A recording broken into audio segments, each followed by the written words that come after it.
taas-taas ang panahon nga wala ko diri sa munisipyo. I am sharing to you all my schedule because I don't want to hamper the service delivery for the people.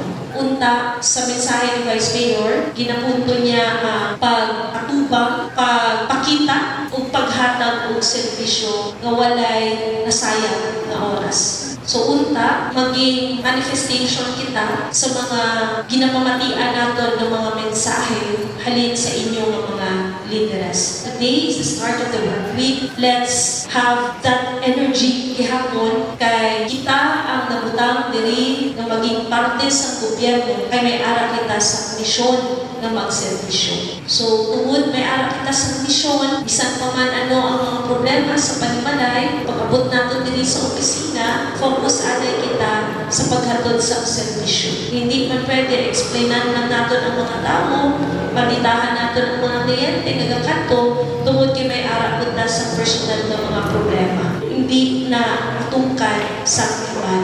Kita, na parte sa panggobyerno, diri sa local government unit of Malumon, expectan ang mga tao na may ara kita malipayon ng panerbisyo. So, tani, aside sa memorize na ninyo ang akon ginabalik-balik ng mensahe, tani, makita na ng pirmi sa aton ng mga ulam. I would like to take this opportunity also to thank you for all your effort in greeting me. Sa tanan-tanan nga nag-effort para mag-greet sa akon, para lamang mapakita, mapalangga ninyo ako from the bottom of my heart. Maraming salamat.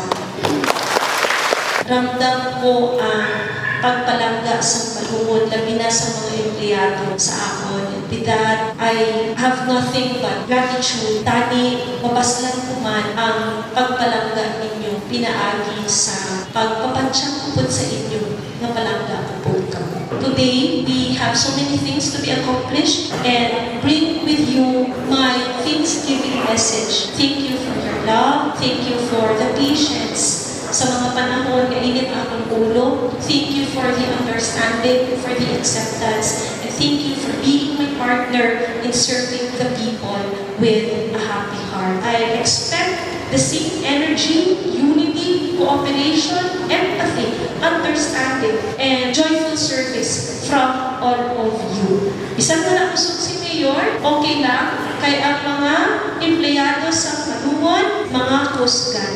So, kung inyong tanan, ibukak your respective offices, thank you for your kind attention.